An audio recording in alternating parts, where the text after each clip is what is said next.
No, tell us secrets, Pat. What's crack-a-lackin'?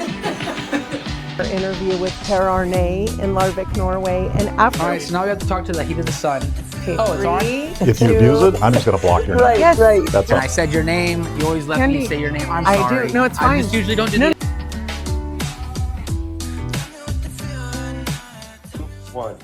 Welcome back with Kandi Thompson. And Garrett Gray. So thank you guys so much for joining us with our fourth portion of our Getting to Know Your Supervisor series. So this is our fourth episode, and today we are so excited to introduce Mr. Brian Oneto. Congratulations. Welcome, Brian. Congratulations. We're just so excited to have you with us. So Brian, what district are you? Your district? District 5. 5. And that covers what area? Kind of mainly the north end of the county, like Plymouth, Shenandoah Valley, down Highway 16. Oh, okay. Actually, since the redistricting, clear over the outskirts of Ione. Oh, okay. So the district's changed because Ione's getting a bigger population, which means that district gets smaller, Yeah, and the other districts have to kind of take up the slack. So. Right. got it. No, that is And then they go interesting. up country, all up to about the intersection of Fiddletown Road and Shake Ridge Road. Oh, okay. Past that. Okay. Gotcha. No, that's awesome. Well, so this has been a really fun series for us. And it's funny being, a podcaster. Yeah. We get to kind of interview the people and find out what we want to know. Because we figure if we want to know it, other people probably want to know it too. So getting to know the supervisors has been really awesome. And so we're excited to know, where did you come from? How did you get to here today? I got here on Highway 49. No, actually, so I guess you say, going back a ways, Oneto's came here from Italy. Oh. And my mom was of Rosa, and they came here from kind of like the border of Switzerland, Italy.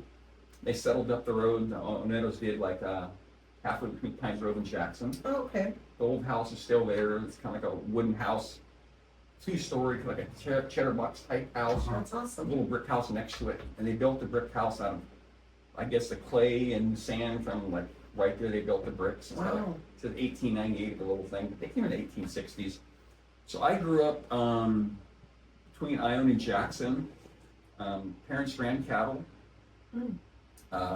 Ran cattle in the mountains. And people say, hello, mountain grazing leases are, a golden goose. Well, if there's a golden goose, I had a lot of cattle. And we didn't have much money.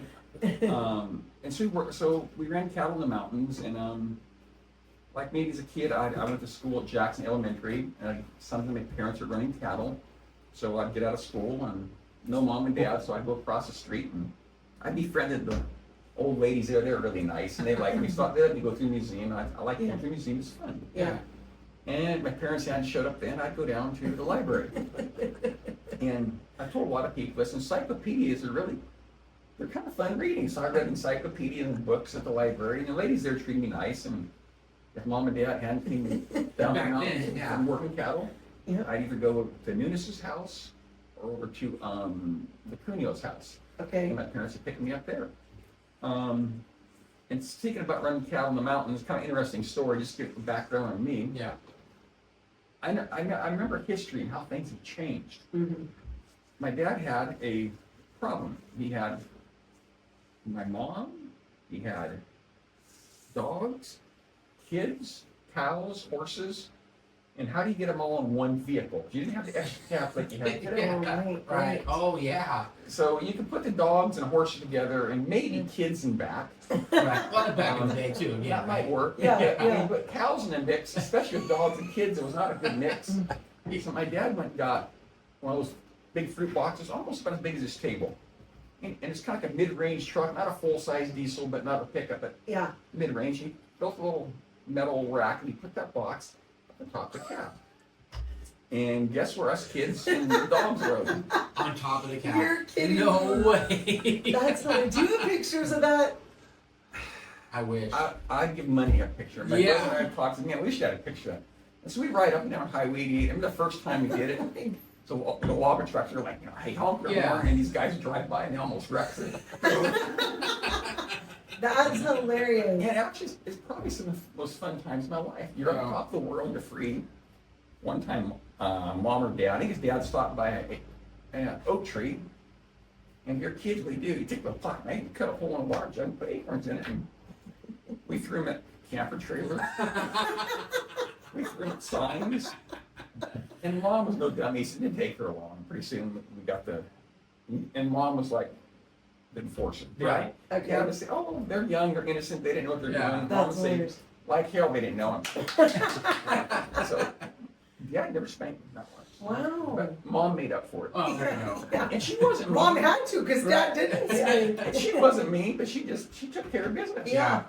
And so, she hollered, stop throwing acorns, and that was it. And the other time we were generally good kids, but we were kids. We'd done something, I don't remember what it was, that we knew Mom was gonna be mad. And I was the youngest, so my oldest brother, he was the brains of the whole kid trust here. Yeah. We're gonna get it, so we went out the woodshed and they put cardboard down their pants with kindling behind it. Oh, gosh. And so when it's my turn to get cardboard and kindling, we hear Mom, where are your kids at? So, oh my Oh, gosh, no. we gotta put our pants up. I'm like, hey, what about me? I want some. Right. Oh, you're the only one that didn't get Too any. late. Yeah, it's too late. So Mom goes along to the first brother and she goes, bam. She goes, She goes on the second brother, goes, bam. She goes, pull down your pants. So they put on their pants and here's cardboard and kindling and I got nothing. She's, you, get out of here. And I was like, yes, ma'am. I win. It worked. I win. Yeah, as I went around the corner, I heard, Yeah. I'm gonna get hurt, I guess. I went from being real sorry to not having any kindling cardboard. I was pretty very thankful. Yeah, that's right. And years later, and Mom said it kind of hurt her finger when she hit that. I bet. kindling. Yeah. I bet. So that was that. So I grew up kind of on a ranching family. We didn't have electricity growing up. Mm. We had kerosene lights and candles. Old Victorian house, so you knew which way the wind was blowing by watching the candle. 'Cause, the candle would go like this and come back. Right. Okay, the wind's blowing that way. Yeah. In the house. Now you're a family of, do you have how many brothers and sisters? There's 3 brothers total, Okay. no sisters. Okay. I'm the youngest. And so we raised cattle, and then kind of doing like salvage logging, because the cattle business went through like a drought. Yeah. And my dad got, we believe, Lyme disease before he knew what it was. He got it twice. Oh my gosh.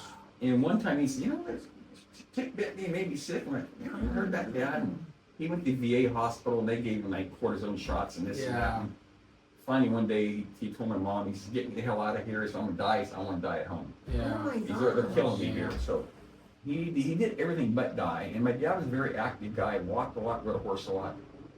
After that, one time he got on a horse once or twice. Mm. For a few minutes, never rode a horse again. Wow. So, we got into doing the salvage logging and really enjoyed doing that. And the spotted owl kind of pretty well messed that up. And I used to tell the Forest Service, hey, you need to clean up these forests, or you're gonna wipe out the forest. And they said, oh, spotted owl. I said, well, you're gonna barbecue them too. Mm-hmm. And we kind of have. It's We pretty have. sad. It's And some 100% of what our- happened. Yeah, some of our towns.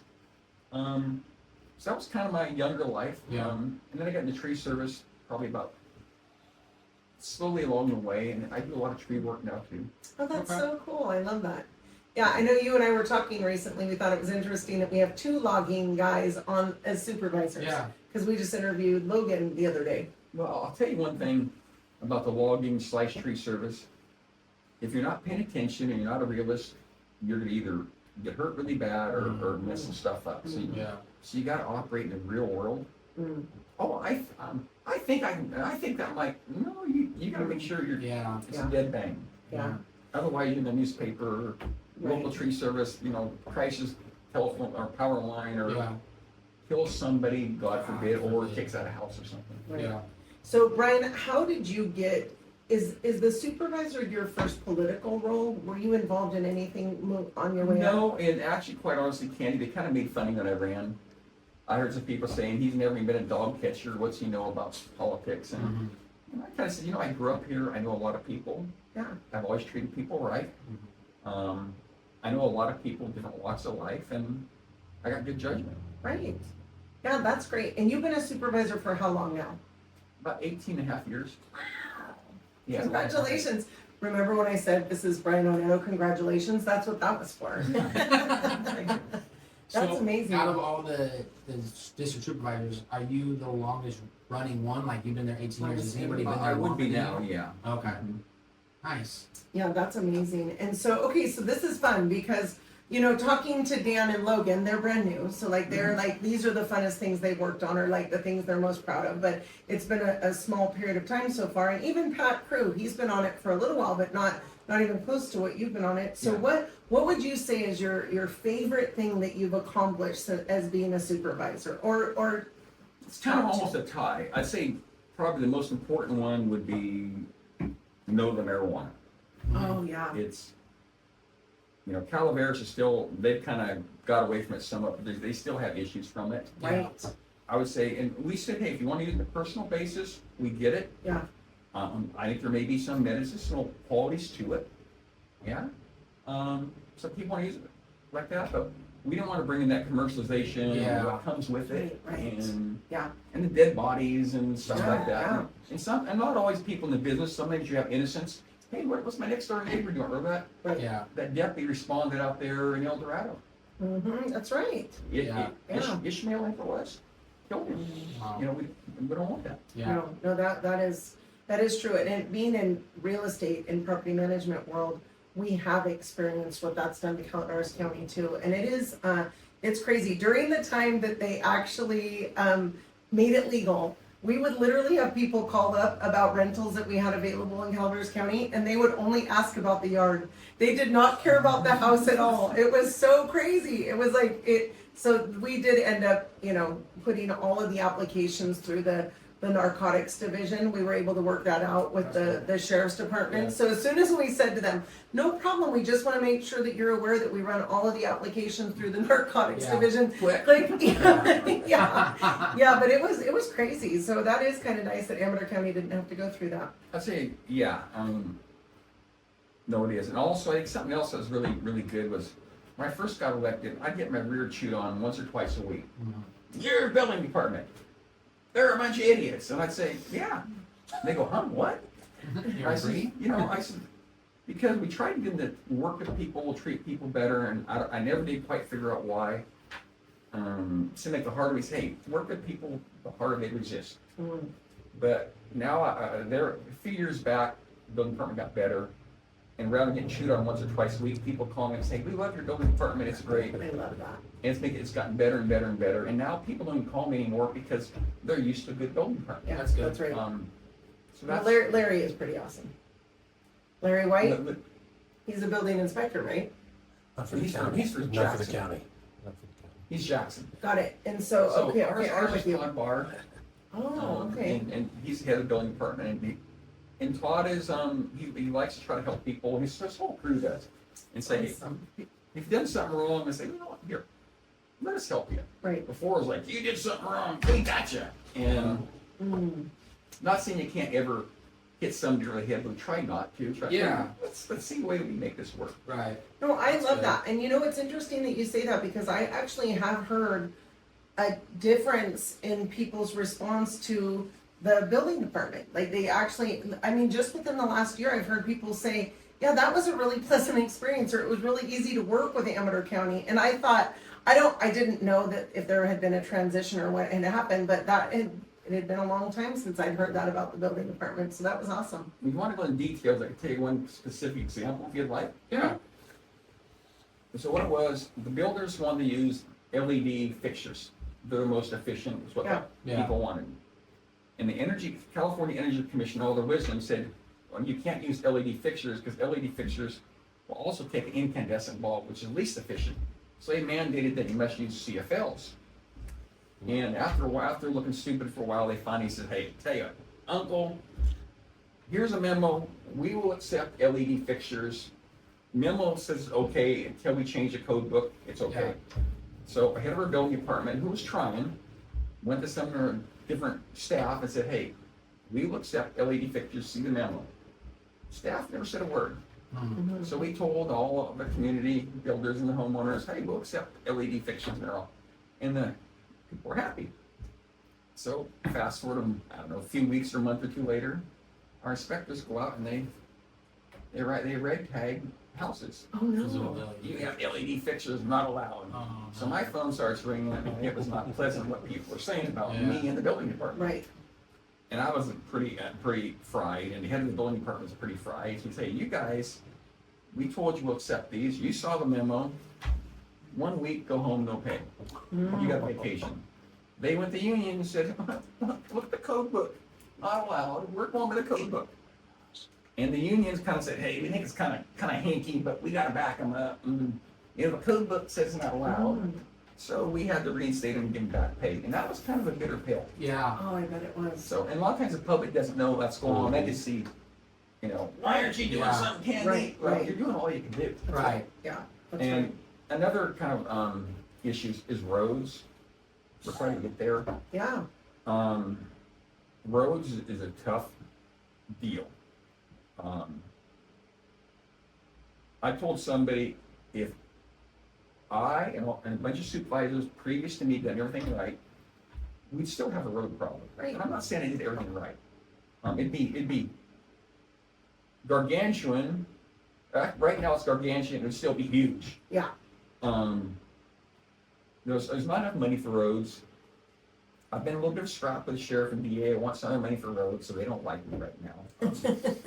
Which, I think part of being a political part of it the is. Somebody county, think right? it's personal, or I hate them, or I hate the cops, or I hate the DA. No, I don't hate them. I'm starting to dislike them, to be quite honest. I mean, just being honest.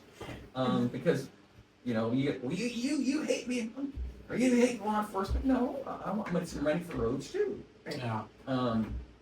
But always being accused of that, at some point you kind of get a bit tired of it. And it's small rural county, that's part of the issue. We don't have a whole lot of we're not rolling in dough. And so, Right. could the sheriff and DA say any more? Yeah, more money. They probably could. Maybe to a certain degree may be justified. But if you look what's happening to our roads, Yeah. maybe their justification is not as high as justification on the roads. Right, And part of that goes back probably, I like Prop 13.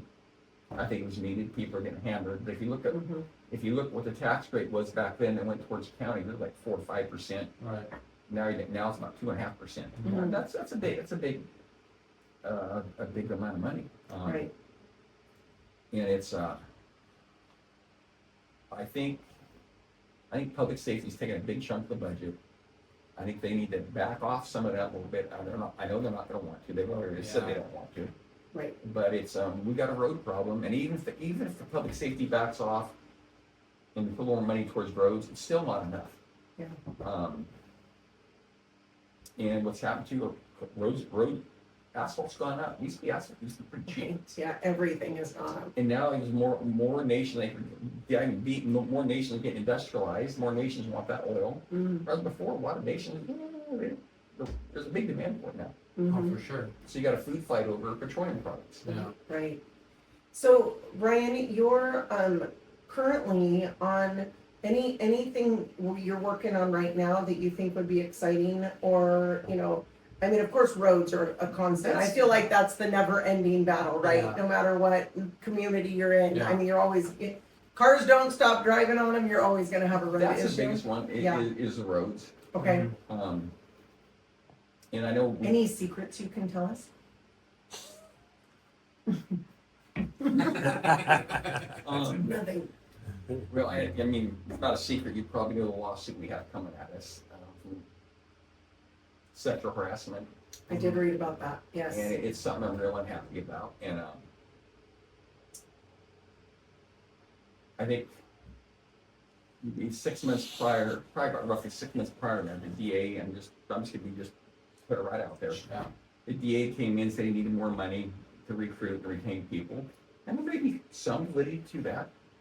But I also told the district attorney, Todd Reedy, I said, I think you have a person in your office, and I don't want to get the county lawsuit. I said, Right. but I said, you have a person who I believe is toxic. Mhm.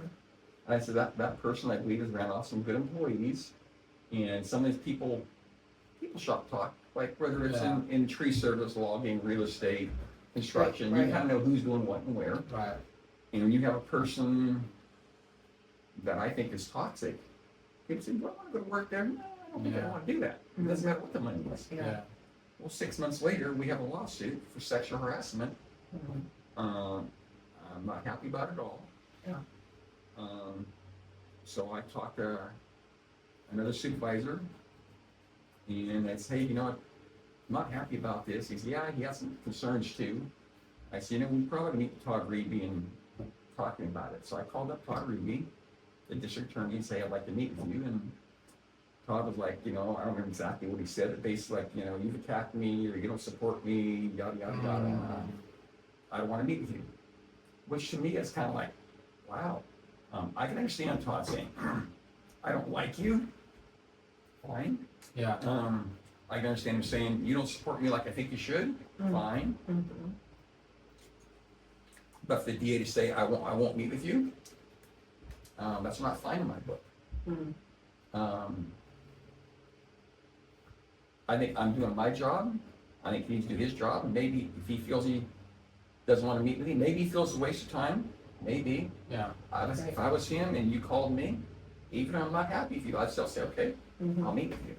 Well, there's got to be a point to work through conflict together and try to get ahead of stuff before just being super either reactive to a situation that's happening. Regardless of whatever the board on, you guys got to be kind of somewhat transparent and communicate with each other. Or I mean, you guys are the ones running the whole county, right? Like if you guys are together as a unified front, it's going to cause controversy through the entire county. And that's kind of a big problem.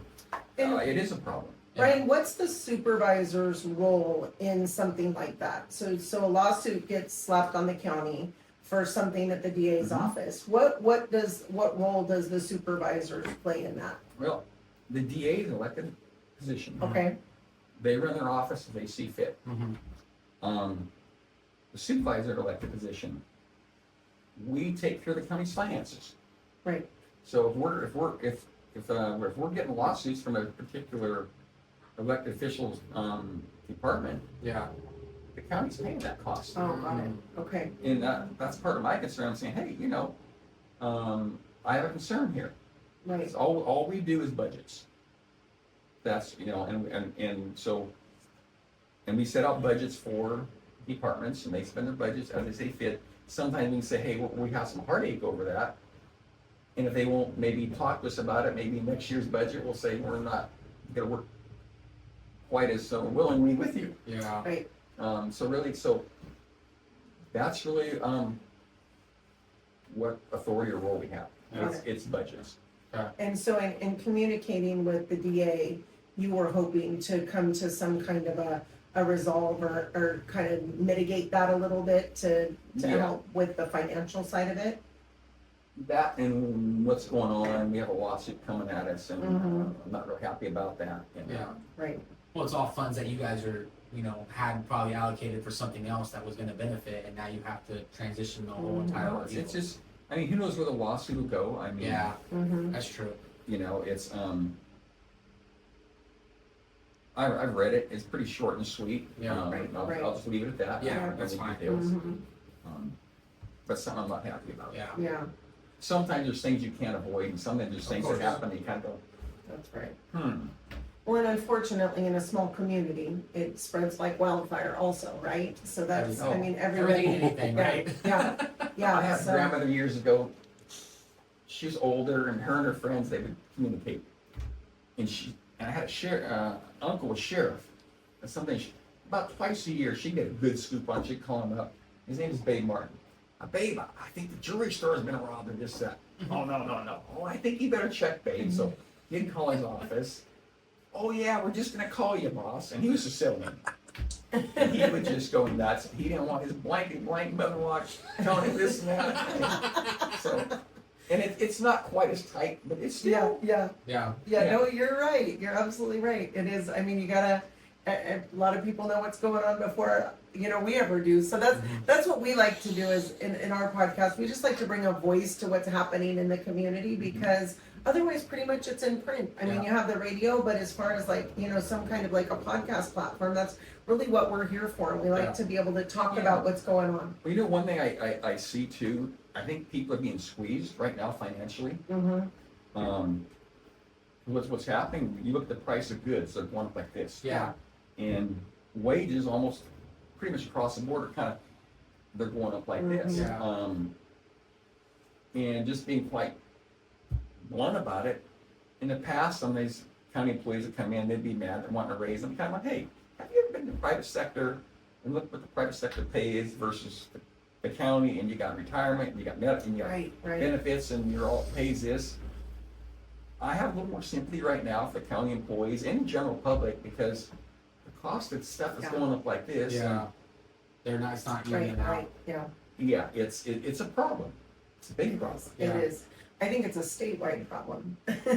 It's Yeah, statewide for definitely- sure, and maybe yeah, nationwide. Yeah, Yeah. for sure. Definitely statewide. Yeah, absolutely. Okay, so we just have a couple minutes left. Okay. Tell us, okay, so anything that's like in the future that we can look forward to? I mean, we talked with Pat about the hotel that's going in right there in Martell. That was kind of exciting. I haven't seen any, breaking ground or anything on that yet, but Yeah, right. Well, yeah. I was gonna say, like, you have the casino coming up in Plymouth. that's right. That's a big ground break. But besides that, is there anything else being I developed? think something else that was, quite honestly, one of the things I hanged my head over was I wasn't in the original lease when they built the HHS building. Oh, Ted Novelli and I wanted to make it smaller or do away with it. But I was involved as new, but when we did the lease modification, it was not beneficial to the county. I mean, it was not. Things were going up at that time, or had gone up, and they're just starting to crash. I was not proud of the modification. And if you went like this at me, I'd kind of go, yeah. we got a new lease on that, which I think is probably, maybe the county might have gonna get a little bit more, Yeah. but we might also have them say, no, and then we have to try to put those offices all through the county. Right. It could really be hard, so we Yeah. got a pretty favorable lease out of that. That's I believe great. so. Oh, good. That's awesome. That was a good thing. Yeah, and the one common question that we get all the time is, what is going on with the old Kmart building? Is there any talks of anything happening in there? We'd love, so we just like to put it out there, we'd love a sports complex in there. Anybody want to do that's something true. like that? I was talking to somebody a while back, because the Kmart building always puzzled me. Yeah. They said Kmart had a long-term lease they couldn't get out. That's Yeah. why it's never rented out. Yeah, they did. They actually were paying on it up until I want to say like maybe a year or two ago. Oh, really? So, they even though they got out of it, they Yeah. had to continue paying on their lease until like 2 years ago. Oh my God. So that's the reason that And- nobody and- ever did and anything that with it. solved the puzzle for me. Mhm. I scratched my head, it didn't make no sense at all. Right. I haven't heard anything going on there. I've heard the building has some problems, I Yeah. imagine it does. like mold and Yeah. wasn't being maintained. I think the Right. homeless got in there. Yeah. Yeah, can I see mean, that. just sitting vacant for as long as it sat vacant, there's got to be some concerns. So, I mean, will they try to fix it or tear it down? I don't know. Mhm. I haven't heard anything going anywhere. Yeah. Well, let's Okay. throw it out there. Let's talk about somebody who's got deep pockets who wants to Yeah. come in and puts a sports complex there.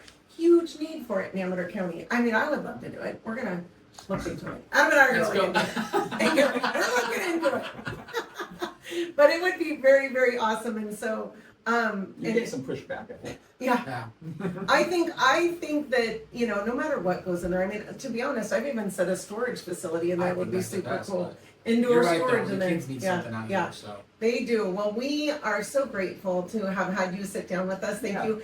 You know we saved the best for last, right? What's happening? When we talked to Brian, he said, how was I called number 4? Just saving the best for last, Brian. Hey, I gotta have fun in life. Yes, Oh, for yes, sure. absolutely. Well, we're Actually, just, I will say, I'm used to being last. I was the youngest child. Oh, so well, Yeah. I got, So were you, right? I still am. See, Yeah. I still am. That's I right. got hand-me-downs. A lot of times they've been for a cousin, for my brothers, than for me. Oh, But I right, was right. happy to get 'em. Yeah. So, Yeah, I just joke around like being number 5, right? I'm like, we didn't know chicken noodle soup had chicken in it, right? By the time it got to us, it was just broth. So. Oh, God. I appreciate you calling me because it's kind of just nice to talk about it. Yes. So yeah, besides the HHS building, Yeah. the roads have been a real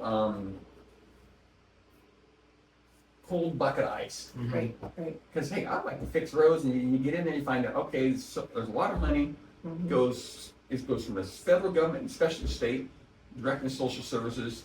Boom. You don't touch it. You know that's where it goes. It's autopilot. And then you look at what goes to all other services, and a lot of them are really necessary, some mandatory. And what might be left for roads is like, oh, geez, Right. and it's a real problem. I'd like to see their the sales tax increment passed. Yeah. I will say I have some people I know, that's kind of lobbying them a little bit, and they're like, not to be beating up the sheriff, like, your sheriff bought the Jeep, it was a Gladiator or whatever, you know, and that, and some pistols and yada, yada, yada. We're not voting for that sales tax until it changes. That's kind of, I kind of understand where you're coming from, but I think unless you have a miracle from the federal government or state government, or from God above, our roads they're not going to continue to get worse. Yeah. Yeah. Because I think you forthright. I think to a certain degree, keeping other services somewhat flush, whether it's public safety or Right. whatever. Which we all appreciate. Yeah. The roads have kind of gotten eaten. They funded a lot of that. Yeah. So the roads need more money. Right. However you do it. Right. Well, we appreciate you. If you ever have a hot topic, Brian, that you just want to come on and talk to us about, you give us a call. We'd love to interview you anytime. Okay. And we I love, appreciate that. yeah, absolutely. It's exactly what we're here for. So we just thank you so much for being a part of us and for being here with Real Talk with Kandi and Garrett. That's And good. thank you guys so much. We'll see you later. Bye.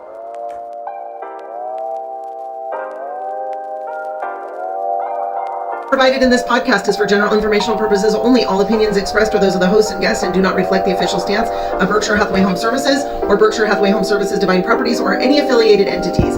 This podcast does not constitute legal, financial, or real estate advice, and listeners are encouraged to consult with qualified professionals regarding their specific needs. While we strive to provide accurate information, we make no guarantees regarding the completeness or reliability of any information discussed. We are not responsible for any actions taken by listeners based on the content of this podcast. Additionally, topics covered in the podcast are based on the host experience and opinions and may not apply to all situations. Listeners are reminded that real estate laws and regulations may vary by location, and information may become outdated over time. By listening to this podcast, you agree to release the host, guests, and any associated entities from any liability related to the topics discussed.